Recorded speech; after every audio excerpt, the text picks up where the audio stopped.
सभी को जय मसीह की। मैं प्रभु का धन्यवाद देता हूँ। एक बार फिर हम सबको मौका दिया परमेश्वर का वचन जानने के लिए। हम पिछले दिनों से दान के विषय में सीखते आ रहे हैं गिनती की किताब से। आइए उसमें और अधिक आगे सीखेंगे। कुछ बलिदानों के बारे में हम देखेंगे और उन बलिदानों का क्या अर्थ है, दान के साथ क्या संबंध है। प्यारे पिता, धन्यवाद करते हैं। थोड़ी देर तेरा जीवता वचन सीखने जा रहे हैं। पवित्र आत्मा आप हमें सिखाएं, हमारी ज्ञान बुद्धि समझ को आप खोल दें। दान के विषय में आप हमें सिखाएं, पवित्र आत्मा बलिदानों के विषय में आप हमें सिखाएं, ताकि कलीसिया इस विषय को सीख के अपनी जिम्मेदारी की भावना के साथ आगे बढ़े और तेरी सेवा का काम केवल पंजाब ही नहीं, हरियाणा ही नहीं, राजस्थान ही नहीं, भारतवर्ष में अलग अलग देशों में भी तेरी सही सेवा, सही उपदेश पहुंचने पाए। हमारी प्रार्थना को सुन लो, प्रभु यीशु मसीह के नाम से मांगते, सुनो और ग्रहण करो, आमीन। आइए गिनती किताब 28 अध्याय 26 से 31 में हम देखेंगे कटनी का वर्ष का बलिदान। गिनती 28 अध्याय 26 से 31 आयत। फिर पहली उपज के दिन में, जब तुम अपने कटनी के वर्ष में, कटनी के पर्व में यहोवा के लिए नया अन्नबलि चढ़ाओ। जब आप फसल कटाई करो तो उस फसल का पहला हिस्सा किसको चढ़ाओ? अन्नबलि के तौर पे यहोवा परमेश्वर को नया अन्नबलि चढ़ाओगे। तब भी तुम्हारी पवित्र सभा हो, यानी जब आपकी फसल कटाई होगी और आप उस फसल का उत्तम से उत्तम भाग, पहला भाग नया अन्नबलि यहोवा परमेश्वर के लिए चढ़ाओगे, तो उस समय भी तुम्हारी क्या होगी? पवित्र सभा हो। और परिश्रम का कोई काम ना करना, यानी अभी आप फसल की कटाई कर चुके हैं और आपने नया अन्नबलि परमेश्वर को चढ़ाया है और अभी आपने सभा करनी है, तो परिश्रम का कोई भी काम नहीं करना और एक होम बलि चढ़ाना, जिससे यहोवा के लिए सुखदायक सुगंध हो, अर्थात 2 बछड़े, 1 मेढ़ा और 1-1 वर्ष के 7 भेड़ के नर बच्चे, और उनका अन्नबलि तेल से सने हुए मैदे का हो। और बछड़े पीछे एपा का 3/10वां अंश और मेढ़े के संग एपा का 2/10वां अंश, और 7 भेड़ के बच्चों में से 1-1 बच्चे के पीछे एपा का 10वां अंश मैदा चढ़ाना, और एक बकरा भी चढ़ाना, जिससे तुम्हारे लिए प्रायश्चित हो, और ये सब निर्दोष हों। और नित्य होम बलि और उसके अन्नबलि और अर्घ के अलावा इसको भी चढ़ाना। देखिए, प्रायश्चित के लिए एक बकरा भी चढ़ाने की बात हुई है, और ये सभी निर्दोष हों, और नित्य होम बलि और उसके अन्नबलि और अर्घ के अलावा इसको भी चढ़ाना। मतलब ये एडिशनल अलग से दिए गए बलिदान परमेश्वर यहाँ कहता है, इनके अलावा इनको भी चढ़ाना। तो एक बात आप दिमाग में सोचें, उस समय के लोगों को कटनी के पर्व के बलिदान के अलावा क्या क्या चढ़ाना पड़ता था ताकि उनके लिए प्रायश्चित हो, और उनको कितना खर्च करना पड़ता था, और ये सारी चीज़ें निर्दोष होनी चाहिए थी, ये भी शर्त थी। और नित्य जो होम बलि वो होती ही होती थी, उसके और अन्न बलियाँ जो चढ़ती थी और जो अर्घ जो चढ़ता था उसके अलावा चढ़ाना था। तो उस समय के लोगों को कितना खर्च करना पड़ता था, कितना उनको इन्वेस्ट करना पड़ता था, किसके लिए? अपने पापों के प्रायश्चित के लिए। फिर भी उनका पाप पूरी तौर से माफ़ नहीं किया जाता था, उनके पाप को ढक दिया जाता था। यहाँ पे कटनी के पर्व के बलिदान से संबंधित कुछ बातों के ऊपर हमने देखा, उनको क्या जरूरी करना ही करना था और उसके अलावा भी क्या करना था। एक बार फिर मैं पढ़ना चाहूँगा 30-31 आयत। और एक बकरा भी चढ़ाना जिससे तुम्हारे लिए प्रायश्चित हो। प्रायश्चित के तौर पे बात हो रही है यहाँ, तो बकरा, उसके पीछे भी तो कीमत है, वो फ्री में तो कोई देगा नहीं, वो भी कीमत दे के खरीदा होगा। और उस बकरे की क्या क्वालिटी है, क्या गुण होना चाहिए? वो निर्दोष होना चाहिए, उसमें कोई दोष ना हो, बलि में कोई दोष ना हो। तो हमारे भी दान में कोई दोष ना हो, हमारी खून पसीने की कमाई वाला दान जब हम खुश होकर के परमेश्वर की सेवा को आगे ले जाने की इच्छा से देते हैं तो परमेश्वर उसको ग्रहण करता है। आगे 29 अध्याय का 7 से 11 वचन में पढ़ना चाहूँगा प्रायश्चित के दिन के बलिदान के बारे में। गिनती 29 अध्याय 7 से 11। फिर उसी 7वें महीने के 10वें दिन को, महीना वही है, 7वें महीने के 10वें दिन को तुम्हारी पवित्र सभा हो। तुम अपने अपने प्राण को दुख देना और किसी प्रकार का कामकाज ना करना, यानी उपवास प्रार्थना रखनी है, प्रभु के चरणों में बैठना है, अपनी कमियों कमजोरियों को याद करना है और प्रभु से माफ़ी मांगनी है, और कोई कामकाज नहीं करना। और यहोवा के लिए सुखदायक सुगंध देने को होम बलि अर्थात एक बछड़ा, एक मेढ़ा और एक एक वर्ष के 7 भेड़ के नर बच्चे चढ़ाना। फिर ये सब निर्दोष हो। इनकी भी क्वालिटी क्या होनी चाहिए? निर्दोष होने चाहिए। और उनका अन्न बलि तेल से सने हुए मैदे का हो, अर्थात बछड़े के साथ एपा का 3/10वां अंश और मेढ़े के साथ एपा का 2/10वां अंश और 7 भेड़ के बच्चों में से एक एक बच्चे के पीछे एपा का 10वां अंश मैदा चढ़ाना।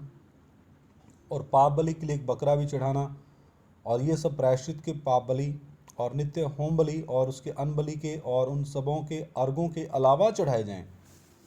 यहाँ भी लिखा है कि प्रायश्चित के पाप बलि।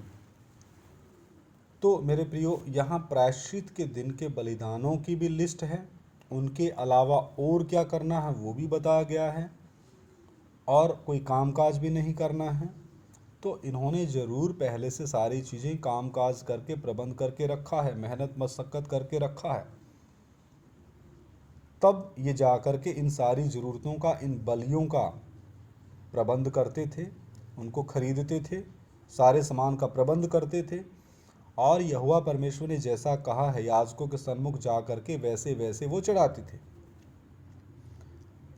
तो मेरे प्रियो, जब पुराने नियम के यहूदी इजरायली इतने वफादार थे इसके मामले में, बलियों के मामले में, बलिदान के मामले में, और वो अपने प्राणों को दुख देते थे, उनकी पवित्र सभा होती थी, उपवास प्रार्थना में वो बैठते थे, कोई कामकाज नहीं करते थे, और ये तमाम चीज़ें वो बलिदान के तौर पे लाते थे, वो उनके पीछे अपना पैसा खर्च करते थे, और उनकी बलि परमेश्वर ग्रहण करे इसी इच्छा से, इसी भावना के साथ वो आते थे। सब प्रायश्चित के पाप बलि और नित्य होम बलि ये सब लाते थे ताकि उनके पापों का प्रायश्चित हो जाए, उनके पाप ढक दिए जाएं, परमेश्वर उन्हें माफ़ कर दे।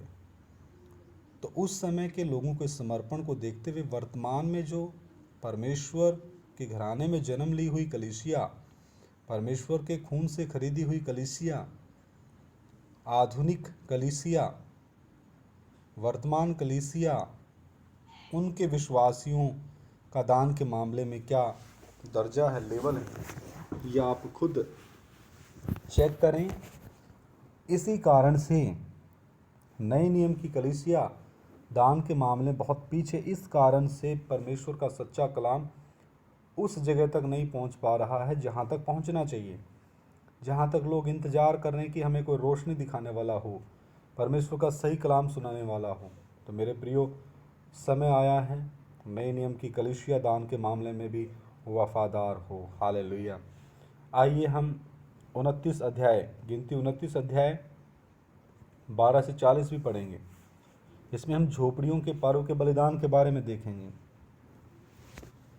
गिनती 29 अध्याय 12 से 40। फिर 7वें महीने के 15वें दिन, यानी यही महीना चल रहा है, 10वें दिन हमने प्रायश्चित के दिन के बलिदान के बारे में देखा, और 12वीं आयत से हम देखते हैं 7वें महीने के 15वें दिन को तुम्हारी पवित्र सभा हो। फिर पवित्र सभा हो और उसमें परिश्रम का कोई काम ना करना, और 7 दिन तक यहोवा के लिए पर्व मनाना। यानी कितने दिन तक काम नहीं करना? 7 दिन तक।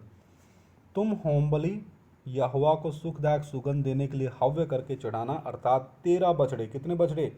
13 बछड़े। तो ये 13 बछड़े किसी ने उनको फ्री में नहीं दिए, पैसे दे के वो खरीदेंगे। और 2 मेढ़े और एक एक वर्ष के 14 भेड़ के नर बच्चे, ये सब निर्दोष हों। इनकी क्या क्वालिटी हो? निर्दोष हो, कोई दोष ना हो, बीमार ना हो, लंगड़े ना हो, लूले ना हो, काणे ना हो। और उनका अनबली तेल से सने हुए मैदे का हो, और 13 बछड़ों में से एक एक बछड़े के पीछे एपा का 3/10वां अंश, और दोनों मेढ़ों में से एक एक मेढ़े के पीछे एपा का 2/10वां अंश, और 14 भेड़ के बच्चों में से एक बच्चे के पीछे एपा का 10वां अंश मैदा चढ़ाना। मैदा भी चढ़ाना, वही पैसे का आएगा। और पाप बलि के लिए एक बकरा भी चढ़ाना, ये भी पैसे का आएगा। ये नित्य होम बलि और उसके अन्न बलि और अर्घ के अलावा चढ़ाना है। फिर दूसरे दिन, ये तो पहले दिन की बात आ गई, अब दूसरे दिन 12 बछड़े और 2 मेढ़े और एक एक वर्ष के 14 निर्दोष भेड़ के नर बच्चे चढ़ाना। यहाँ भी निर्दोष आया है। और बछड़ों और मेढ़ों और भेड़ के बच्चों के साथ उनके अनबलि और अर्घ उनकी गिनती के अनुसार और नियम के अनुसार चढ़ाना। और पाप बलि के लिए एक बकरा भी चढ़ाना। ये नित्य होम बलि और उसके अनबलि और अर्घ के अलावा चढ़ाए जाएं। दूसरे दिन भी एडिशनल दे रखा है परमेश्वर ने। अब 20 वचन कहता है, फिर तीसरे दिन 11 बछड़े। दूसरे दिन कितने बछड़े थे? 12। तीसरे दिन 11 बछड़े और 2 मेढ़े और एक एक वर्ष के 14 निर्दोष भेड़ के नर बच्चे चढ़ाना। और बछड़ों और मेढ़ों और भेड़ के बच्चों के साथ उनके अनबलि और अर्घ उनकी गिनती के अनुसार और नियम के अनुसार चढ़ाना। और पाप बलि के लिए एक बकरा भी चढ़ाना। ये नित्य होम बलि और उसके अनबलि और अर्घ के अलावा चढ़ाए जाएं। 23 आयत, फिर चौथे दिन 10 बछड़े। अब चौथे दिन क्या आ गया? 10 बछड़े। मतलब जो जो दिन बढ़ रहे हैं परमेश्वर उनकी गिनती भी कम करा है, किनकी? बछड़ों की। चौथे दिन 10 बछड़े और 2 मेढ़े और एक एक वर्ष के 14 निर्दोष भेड़ के नर बच्चे चढ़ाना। बछड़ों और मेढ़ों और भेड़ के बच्चों के साथ उनके अनबलि और अर्घ उसकी गिनती के अनुसार और नियम के अनुसार चढ़ाना। और पाप बलि के लिए एक बकरा भी चढ़ाना। ये नित्य होम बलि और उसके अन्न बलि और अर्घ के अलावा चढ़ाएं। 26 आयत में 5वें दिन 9 बछड़े। इस रीति से 29 आयत में आप देखेंगे, फिर 6वें दिन 8 बछड़े और 32वीं आयत में आप देखेंगे, फिर 7वें दिन 7 बछड़े और 2 मेढ़े। इस रीति से हम 35वीं आयत में देखते हैं, फिर 8वें दिन तुम्हारी एक महासभा हो। यानी 7 दिन का पर्व मनाना था। झोपड़ियों के पर्व के जो बलिदान यहाँ दिए हैं, 7 दिन क्या करना है? 7 दिन क्या करना है? पहले दिन क्या करना है, फिर दूसरे दिन क्या करना है? दूसरे दिन 12 बछड़े, तीसरे दिन 11 बछड़े, चौथे दिन 10 बछड़े, 5वें दिन 9 बछड़े, 6वें दिन 8 बछड़े और 7वें दिन 7 बछड़े। और 8वें दिन क्या करना? 35 आयत में लिखा, 8वें दिन तुम्हारी एक महासभा हो, उसमें परिश्रम का कोई काम ना करना और उसमें होम बलि यहोवा को सुखदायक सुगंध देने के लिए हव्य करके चढ़ाना। वह एक बछड़े और एक मेढ़े और एक एक वर्ष के 7 निर्दोष भेड़ के नर बच्चों का हो। बछड़े और मेढ़े और भेड़ के बच्चों के साथ उनके अन्न बलि और अर्घ उनकी गिनती के अनुसार और नियम के अनुसार चढ़ाना। और पाप बलि के लिए एक बकरा भी चढ़ाना। ये नित्य होम बलि और उसके अन्न बलि और अर्घ के अलावा चढ़ाए जाएं। अपनी मन्नतों और स्वेच्छा बलियों के अलावा अपने अपने नियत समयों में ये ही होम बलि, अन्न बलि, अर्घ और मेल बलि यहोवा के लिए चढ़ाना। यह सारी आज्ञा यहोवा ने मूसा को दी जो उसने इजरायलियों को सुना दी। यहाँ लिखा है अपनी 39 आयत में अपनी मन्नतों और स्वेच्छा बलियों के अलावा। देखो वहाँ पहले परमेश्वर के लिए मन्नत भी मांगते थे यहूदी लोग, उनके अलावा और स्वेच्छा बलियों के अलावा, मतलब अपनी इच्छा से कोई बलिदान देना चाहता है, बलि देना चाहता है, उनके अलावा ये जो होम बलि, अन्न बलि, अर्घ, मेल बलि यहोवा के लिए चढ़ानी ही चढ़ानी है। मतलब होम बलि, अन्न बलि, अर्घ, मेल बलि ये तो चढ़ाना ही है। इनके अलावा मन्नतों के अनुसार या स्वेच्छा बलियों, स्वेच्छा के तौर पे भी वो चढ़ा सकते थे। तो वर्तमान में जो दान है वो अपनी अपनी आमदनी के अनुसार, अपनी अपनी इच्छा के मुताबिक खुशी से देना चाहिए, ताकि परमेश्वर का जो कलाम है, सच्चा उपदेश है, वो जल्द से जल्द बहुत से लोगों के पास पहुँचे और सेवा में कोई रुकावट ना हो। 31 का 25 आयत भी मैं पढ़ना चाहूँगा। गिनती 31 का 25, गिनती 31 का 25। फिर यहोवा ने मूसा से कहा। तो ये वचन किसने कहे हैं? ये वचन किसने कहे हैं? ये वचन परमेश्वर ने कहे हैं। हालेलुया। इसी का 54 वचन, 54 आयत, गिनती 31 अध्याय का 54। यह सोना मूसा और एलियाजार याजक ने सहस्त्रपतियों और शतपतियों से लेकर मिलाप वाले तंबू में पहुंचा दिया कि इज़राइलियों के लिए यहोवा के सामने स्मरण दिलाने वाली वस्तु ठहरे। यह सोना, कौन सा सोना? जब आप इसी अध्याय की 25 आयत से लेकर 53 आयत तक पढ़ेंगे, गिनती 31 का 25 से 53 तक आप जब ये विवरण पढ़ेंगे तब आपको पता चलेगा कि ये कौन से सोने की बात हो रही है। मैं एक बार 54 आयत फिर पढ़ता हूँ। यह सोना मूसा और एलियाजार याजक ने सहस्त्रपतियों और शतपतियों से लेकर मिलाप वाले तंबू में पहुंचा दिया कि इज़राइलियों के लिए यहोवा के सामने स्मरण दिलाने वाली वस्तु ठहरे। तो आप परमेश्वर की सेवकाई में स्मरण दिलाने वाली भेंट, यानी आप उस भेंट के द्वारा अपने प्रेम को प्रकट करके दे रहे हैं कि मैं परमेश्वर के सेवकों से और परमेश्वर के कलीसिया से प्रेम करता हूँ, और ये स्मरण दिलाने वाली भेंट के तौर पे मैं सेवकाई में मदद करना चाहता हूँ और परमेश्वर की सेवा के काम को आगे ले जाने में मेरी इच्छा है। मैं और हम सब मिल के परमेश्वर के इस काम को और आगे बहुतायत से लेके जाने की इच्छा रखते हुए आगे बढ़ेंगे। तो अपनी मर्जी से भी लोग स्वेच्छा बलि से अपनी मन्नतों को पहले मनवाने के लिए यहूदी लोग अपनी मन्नत परमेश्वर के सामने रखते थे कि हे प्रभु, अगर आप मेरा ये काम करेंगे तो मैं ये करूँगा, और स्वेच्छा बलि से भी भेंट देते थे, और स्मरण दिलाने वाली भेंट के तौर पे भी वो भेंट देते थे। तो वर्तमान में जो आधुनिक कलीसिया है, हम सब की जिम्मेदारी है कि परमेश्वर की सेवकाई के काम को आगे ले जाने के लिए परमेश्वर की सेवा में हमने बढ़ चढ़ के दान के मामले में आगे बढ़ना है, ताकि परमेश्वर की सेवकाई का काम आगे बढ़ता जाए, ये रुके ना, इसमें थोड़ी सी भी बाधा उत्पन्न ना हो, ये दिन दुगनी रात चौगनी उन्नति करे और एक एक लोगों तक परमेश्वर का सही उपदेश कलाम पहुँचे।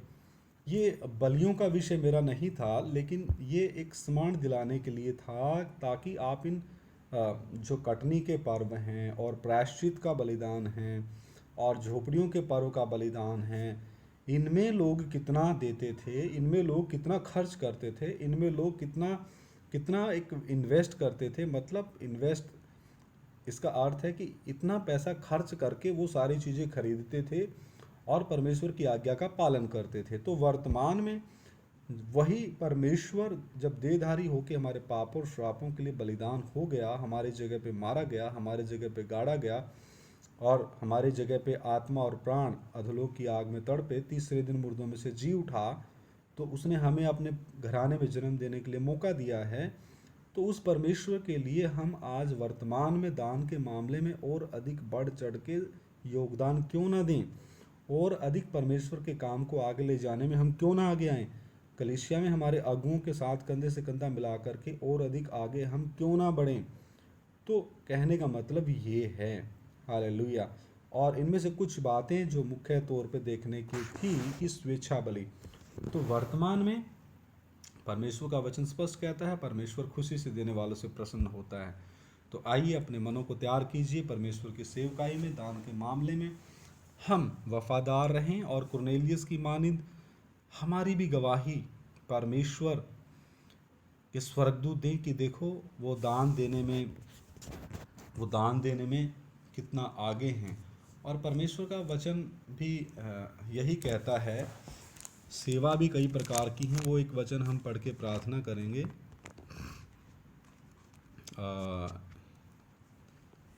वो वचन मैं पढ़ना चाहूँगा, पहला करंथिया, आइए पहला करंथिया की किताब आप खोलें।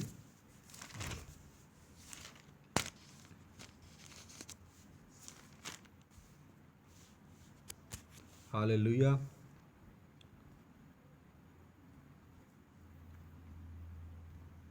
हालेलुया।